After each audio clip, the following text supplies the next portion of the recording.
కోట్ల మందికి సంక్షేమం అందించిన, గతంలో జరగనంత మంచి చేసిన, అన్ని వర్గాల మంచి కోసం ప్రతి అడుగు వేసిన తమ ప్రభుత్వానికి ఇలాంటి ఫలితం వస్తుందని ఊహించనే లేదని వైఎస్ జగన్మోహన్ రెడ్డి అన్నారు.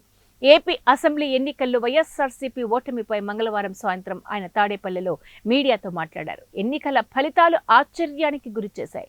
53 లక్షల మంది తల్లులకు మంచి చేసిన పిల్లలకు వాళ్ళ పిల్లలు బాగుండాలని తాపత్రయపడుతూ అడుగులు వేశాం. మరి ఆ అక్క చెల్లెమ్మల ఓట్లు ఏమయ్యాయో తెలియదు. 66 లక్షల మంది అవ్వాతాతలకు, వికలాంగులకు, వితంతువులకు పెన్షన్ల విషయంలో మంచి చేశాం. వారి కష్టాన్ని అర్థం చేసుకుంటూ వారి ఇంటికే పింఛన్ పంపించే వ్యవస్థను తీసుకొచ్చాం. చాలని పెన్షన్ల నుంచి ఎంతో మంచి చేస్తూ అడుగులు వేసినా కూడా ఆ అవ్వాతాతలు చూపించిన ఆప్యాయత ఏమైందో కూడా తెలియడం లేదు. ఇలాంటి ఫలితాల్ని ఊహించలేదు. పరిస్థితులు చూస్తుంటే ఆశ్చర్యంగా ఉంది. 54 లక్షల మంది రైతులకు మంచి చేశాం. రైతన్నలకు తోడుగా రైతు భరోసా ఇచ్చాం. 1,05,00,000 మందికి సంక్షేమం అందించాం. ఇచ్చిన మాట తప్పకుండా పేదలకు అండగా నిలబడ్డాం. పిల్లలు బాగుండాలని అడుగులు వేశాం. అందరికీ మంచి జరగాలని ఆరాటపడ్డాం. ఆ ఆప్యాయత ఏమైందో అర్థం కావడం లేదు.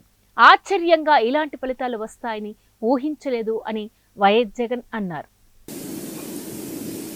పేదవాడికి తోడుగా ఉంటూ ఆటో డ్రైవర్లు నడుపుకుంటా ఉన్న వాళ్ళు ఆటోలు తోలుకుంటూ, టాక్సీలు తోలుకుంటూ ఇబ్బంది పడకూడదని వారికి అండగా ఉంటూ వాహనమిత్ర, నేతన్నలకు అండగా ఉంటూ నేతన్న నేస్తం, మత్స్యకారులకు తోడుగా ఉంటూ మత్స్యకార భరోసా,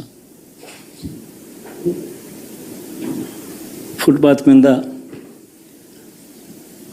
చిన్న చిన్న ఇడ్లీ షాపులు పెట్టుకొని నడుపుకుంటూ, చిన్న చిన్న బంకులు పెట్టుకొని నడుపుకుంటూ, చిన్న చిన్న వ్యాపారాలు చేసుకుంటా ఉన్న వీళ్లకు, నా అక్క చెల్లెమ్మలకు, నా అన్నదమ్మలకు మంచి జరగాలని ఆరాటపడుతూ వాళ్ళకు ఒక తోడు,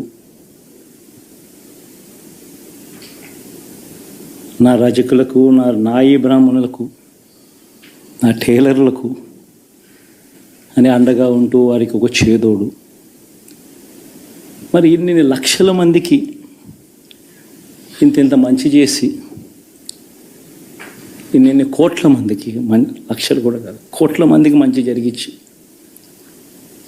ఎప్పుడు జరగని విధంగా మేనిఫెస్టో అంటే ఒక చెత్తబుట్టలో పడేసే డాక్యుమెంట్ కాదు. ఒక మేనిఫెస్టో అంటే ఒక బైబిల్ అని, ఒక ఖురాన్ అని, ఒక భగవద్గీత అని మొట్టమొదటి రోజు నుంచి కూడా భావిస్తూ ఏకంగా 99% వాగ్దానాలు అమలు చేసి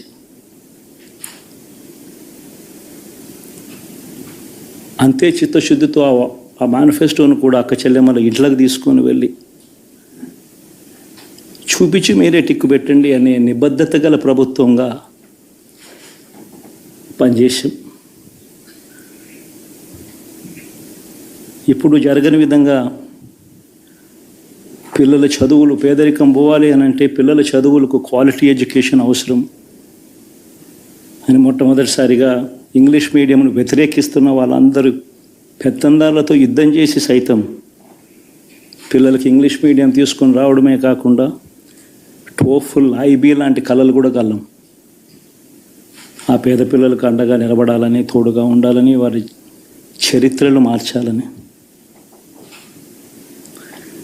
ఎప్పుడు చూడని విధంగా గ్రామ స్థాయిలోనే సచివాలయ వ్యవస్థ, వాలంటీర్ల వ్యవస్థ తీసుకొచ్చి ప్రతి ఇంటికి సేవను అందించే కార్యక్రమం చేశాం. వివక్ష లేకుండా, కరప్షన్ లేకుండా దాదాపుగా 2,70,000 కోట్ల రూపాయల పైచిలకు ఇంటి వద్దకి అందించగలిగాం.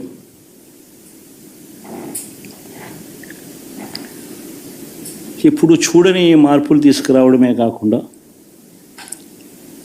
ఒక చదువుల రంగం అయితేనేమి, ఒక విద్యారంగం, ఒక వ్యవసాయ రంగం అయితేనేమి, ఒక వైద్య రంగం అయితేనేమి, ఏ పేదవాడు ఎప్పుడూ ఇబ్బంది పడకూడదు అని ఎప్పుడు ఊహించని విధంగా మార్పులు తీసుకొస్తూ పేదవాడికి అండగా నిలబడగలిగాం.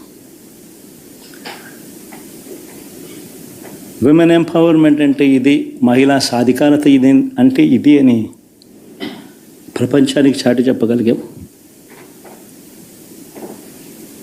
సోషల్ జస్టిస్ అంటే, సామాజిక న్యాయం అంటే ఇది అని ప్రపంచానికి చూపించగలిగాం. మరి ఇన్ని గొప్ప మార్పులు చేసిన తర్వాత, ఇన్ని కోట్ల మందికి మంచి జరిగిన తర్వాత మరి అభిమానం ఏమైందో, ఆప్యాయత ఏమైందో